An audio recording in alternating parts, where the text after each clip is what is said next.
Hola, somos el equipo número 2 de bioquímica y el día de hoy vamos a presentar proteínas plasmáticas. El primer tema que vamos a ver sobre proteínas plasmáticas es la electroforesis de proteínas. La electroforesis es cuando a una muestra sanguínea se le aplica un método de separación de proteínas mediante la aplicación de un campo eléctrico. En la imagen podemos ver una representación real de cómo se vería una electroforesis. Aquí podemos ver que se distribuye en bandas de distinto color y estos colores van dados de acuerdo a la densidad de las proteínas. Esto es porque las proteínas en una electroforesis van a ir migrando a diferentes velocidades hacia el extremo del ánodo, que es el extremo positivo en una electroforesis, y ya que las proteínas plasmáticas son generalmente con carga negativa, pues van a migrar a cierta velocidad. La banda más prominente en una electroforesis corresponde a la albúmina, debido a que esta es la proteína que se encuentra en una mayor concentración en el plasma y representa aproximadamente el 50% de las bandas de la electroforesis. Después de esto tenemos las bandas alfa 1, en la que vamos a encontrar proteínas como la alfa 1 antitripsina y la ácido alfa 1 glicoproteínas. Después tenemos la banda alfa 2, en la que están, por ejemplo, la ceruloplasmina y la aptoglobina. La banda beta, en la que vamos a encontrar algunas proteínas como transferrina, plasminógeno o el componente C3 del complemento. Y por último vamos a tener la banda gamma, en la que van a estar las gamma globulinas. Ahora vamos a ver el significado probable de una disminución y un aumento en la concentración de proteínas totales. Primero vamos a hablar sobre el aumento de la concentración de proteínas. Una causa de esto podría ser la deshidratación, ya que hay que recordar que estamos hablando solamente de la concentración de proteínas, no del número total de estas. Entonces, al haber una deshidratación, el cuerpo pierde agua, pero las proteínas van a seguir adentro, entonces van a estar más concentradas. También puede haber un aumento de su concentración en los procesos inflamatorios, ya que se van a liberar proteínas de fase aguda, así como citocinas, entre otras proteínas. También en enfermedades autoinmunes, neoplasias, etcétera. Entonces, en general, podríamos decir que la deshidratación y todo lo que tenga que ver con el sistema inmunológico, que lo active al sistema inmunológico, va a provocar un aumento en la concentración de proteínas totales. Respecto a la disminución de la concentración de proteínas, tenemos, por ejemplo, la mala nutrición, en las que si no se absorben los suficientes nutrientes y aminoácidos, pues no se van a poder construir nuevas proteínas. Asimismo, con síndromes de mala absorción, pérdidas renales, ya que, como sabemos, en condiciones normales el riñón no debe de perder proteínas debido a su carga del glomérulo, que no deja pasar a las proteínas por tener una carga negativa. Pero si el riñón está dañado, puede haber una disminución ya que se van a perder por vía renal. También pueden haber pérdidas intestinales, puede haber una disminución en la concentración por daño hepático, ya que la mayoría de las inmunoglobulinas se van a producir en el hígado. Al haber un daño en el hígado, van a disminuir su concentración y asimismo en las inmunodeficiencias. Como ya habíamos mencionado antes, en el hígado se van a sintetizar la mayoría de las proteínas plasmáticas.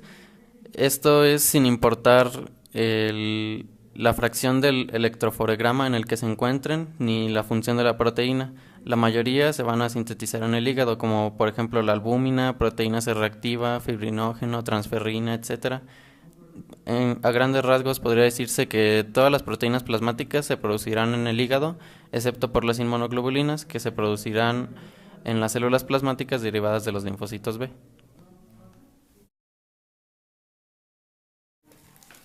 La albúmina es la principal proteína plasmática. Se sintetiza y secreta en el hígado. Su semivida plasmática es de 20 días. Constituye el 50% del total de proteínas sintetizadas en el hígado. Se producen aproximadamente 18 gramos al día y su concentración normal es de 35 a 50 gramos sobre litro. Concepto de vida media de una proteína en circulación. Las proteínas son continuamente sintetizadas y degradadas a los aminoácidos que las componen.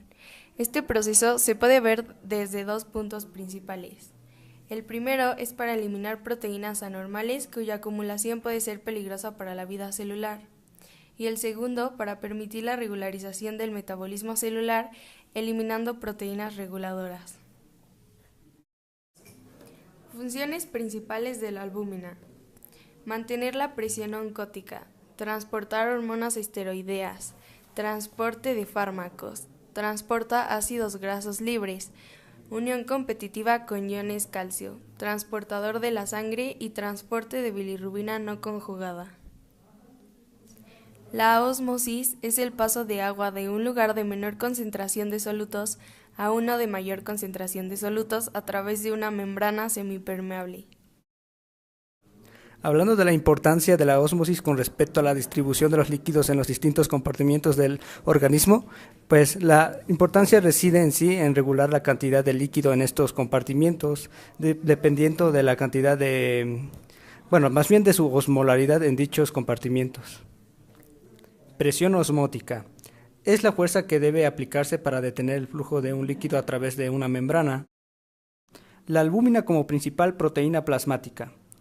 La albúmina es la proteína más predominante en el plasma, constituye aproximadamente el 50% de las proteínas que se encuentran en este compartimiento y su concentración normal es de 35 a 45 gramos por litro, por lo que desempeña un papel fundamental en el mantenimiento de la presión osmótica coloidal del plasma. Presión hidrostática. Es aquella presión ejercida por la sangre hacia las paredes vasculares. Esta tiende a sacar líquido hacia los espacios tisulares. Las proteínas plasmáticas ejercen una presión osmótica de naturaleza coloidal denominada presión oncótica. Sustancias que son transportadas en la sangre por la albúmina. La albúmina se encarga de transportar ácidos grasos hidrofóbicos, así como hormonas esteroideas, hormonas tiroideas. También participa en el transporte de bilirrubina, de minerales como zinc, calcio, cobre y también fármacos y metabolitos de estos. Las 4 causas principales de hipoalbuminemia. Redistribución. En este caso, la albúmina pasa al líquido intersticial en los estados de fase aguda, dado que aumenta la permeabilidad de los vasos. Disminución de la síntesis. Puede ser producida dado una falla hepática, que es el sitio donde se sintetiza, o también en estados de desnutrición, dada la falta de nutrientes. Dilución. En este caso, una sobrehidratación puede causar una disminución de la concentración, aunque no la cantidad de albúmina presente en este compartimento. Y excreción o degradación anómala, como en el síndrome nefrótico, en el cual la permeabilidad del glomérulo aumenta y permite el paso de proteínas a la orina. Consecuencia de la hipoalbuminemia. Al disminuir la albúmina en el compartimento intravascular, esta deja de ejercer la fuerza oncótica que se tendría, por lo cual empieza a extravasarse líquido hacia el espacio intersticial, provocando el edema y en algunos casos ascitis. Concepto y listado de proteínas de fase aguda. En algunos estados inflamatorios agudos se empiezan a producir ciertas proteínas.